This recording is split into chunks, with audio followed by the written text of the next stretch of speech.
안녕하세요. 에드워드 재활기 그 6번째 시간. 에드워드입니다. 제가 있던 병원은 담당 치료사 선생님들이 정기적으로 로테이션을 했는데요. 그러고 보니 제가 회사에 다닐 때도 다양한 경험을 위해 회사에서 잡 로테이션을 했었네요.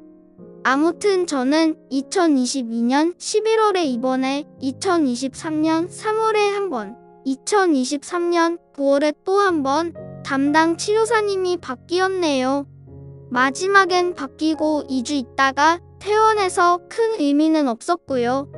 담당했던 선생님이 작업치료랑 운동치료에서 총 11분이 담당하셨는데 작업치료사 2분만 남자였고 나머지는 다 여자 치료사님들이었습니다.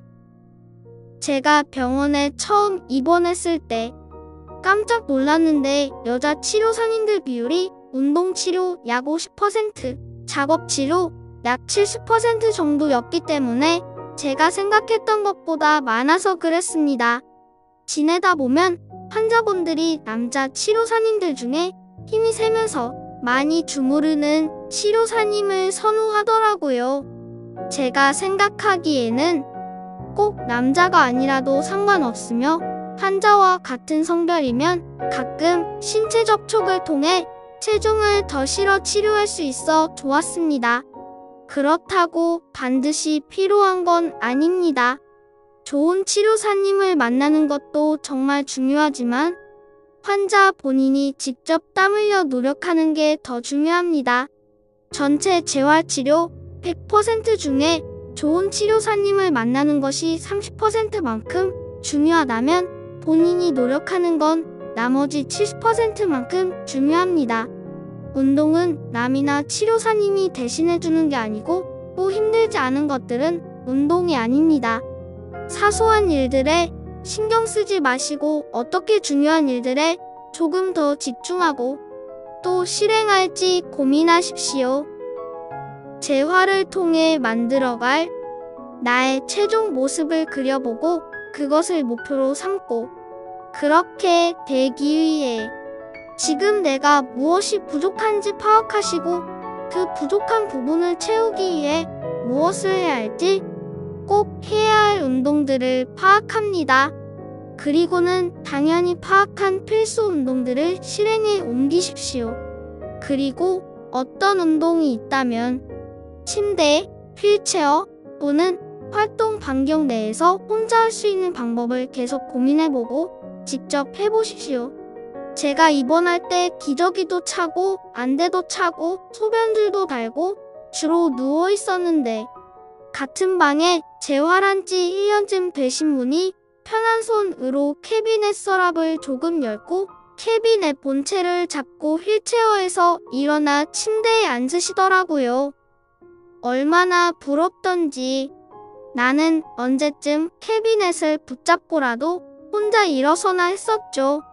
그런데 그분은 정해진 운동 시간이 끝나면 아무것도 하지 않고 자기 자신은 많이 다쳐서 할 수 없다고 말하면서 아무것도 안 하더라고요. 50 정도 되신 분이라 살아갈 날이 많은데 안타깝더라고요.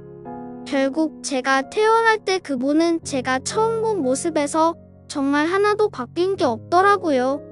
침대 근처에서 휠체어를 타고 있고 요양보호사님이 다른 분 챙기느라 바쁘면 직접 성한 발을 굴러서 화장실 앞까지 혼자 움직여 볼만한데 요양보호사님이 다른 볼일을 다 보고 본인 휠체어를 밀어줄 때까지 가만히 기다리더라고요. 다시 한번 말씀드리지만 우리가 살아갈 날들은 많이 남았으며 재활은 본인이 하는 거지 남이 대신해주지 않습니다.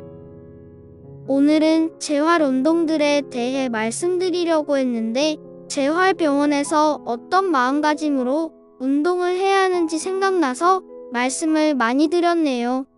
하지만 중요한 내용이었고요. 부득이 운동 부분을 줄이고 나머지 운동은 다음 시간에 말씀드릴게요. 오늘은 우선 브릿지 운동에 대해 좀 말씀드릴게요. 뇌졸중 재활에 있어 가장 많이 하는 운동일 뿐만 아니라 정상인 분들도 하는 기본적인 운동입니다.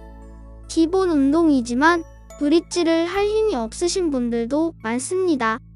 주로 대둔근, 중둔근 등 걷는데 필수적인 근육과 다른 하체 근력을 키울 수 있는 아주 좋은 운동입니다.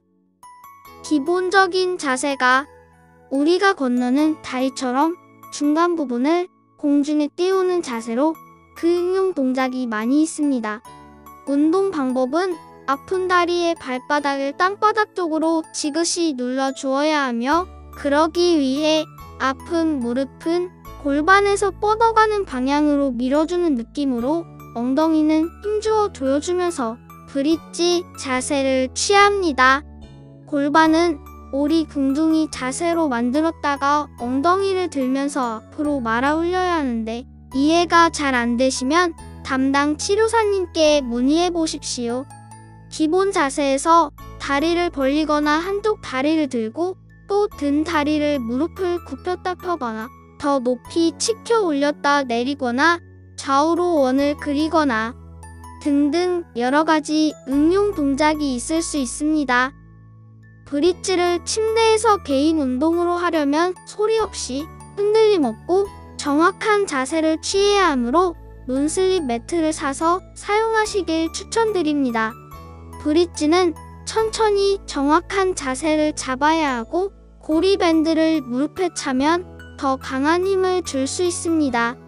그리고 브릿지의 일종이라고 해야 할지 비슷한 운동이라고 해야 할지 편한 다리를 힘을 뺀 상태로 쭉 뻗고 불편한 다리에 무릎을 세우고 같은 쪽 엉덩이만 드는데, 무릎 세운 다리의 무릎은 골반에서 뻗어나가는 방향과 바깥쪽 방향으로, 즉 아래쪽 대각선 방향으로 뻗고 발바닥은 지그시 누르면서 무릎 세운 쪽 엉덩이를 힘주며 들어 올립니다. 저 같은 경우 병실에서 불을 끄면 시간이 좀 일러 개인 등을 켜고 침대에 누워서 개인 운동들을 해왔고, 브릿지도 쓰지만 균형 잡기 쉬워 소리가 덜 나는 이 한쪽 엉덩이만 들어 올리는 운동을 많이 했습니다. 부족한 엉덩이 근육을 꾸준한 브릿지 또는 그 응용 운동으로 채우시기 바랍니다. 그럼 운동에 대해서는 우선 브릿지까지 이야기하고요. 이번 주에 저의 근황을 말씀드리면, 이번 주 초, 즉 퇴원 후 7주차에 재활용 쓰레기를 버릴 때 기능적으로 좋아진 건지 현재 상황에 적응한 건지 모르겠지만 균형 감각이 좋아진 것처럼 느꼈습니다. 그 차이가 미미해 실제로 다른 건지 좀 애매하지만 제 느낌이 변화를 제대로 감지했다고 믿습니다. 다만 불편한 다리가 좋아진 건지 편한 다리가 더 좋아진 건지 헷갈리네요.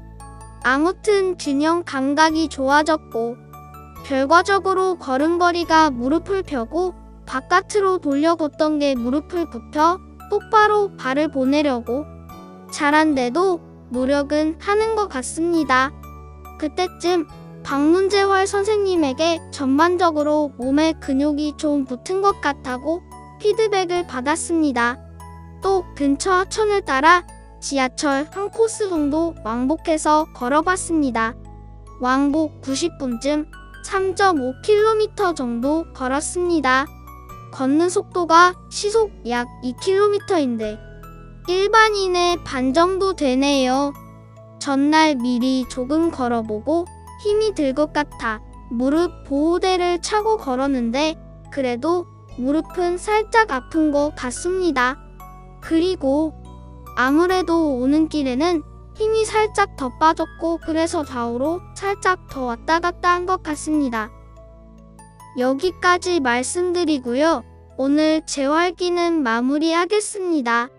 마지막으로 한마디만 하자면, 저는 비록 여러분들이 뇌졸중에 안 걸리게 도움드리지는 못하지만 제가 관찰하고 공부하고 제 몸으로 실험해보는 등 실제로 겪어보고 알아낸 것들을 여러분에게 공유해드리고 있습니다. 제가 상업적으로 영상을 제작하는 게 아니라 꼭 필요한 건 아니지만 조회수, 구독자 수, 좋아요 숫자가 늘어가고 댓글을 주시니까 뿌듯하고 힘이 생기긴 하더라고요. 여유 되시면 많이들 눌러주시고 댓글도 주세요. 그럼 재활 열심히들 하시고 시청해주셔서 감사합니다. 다음 영상에서 또 뵐게요.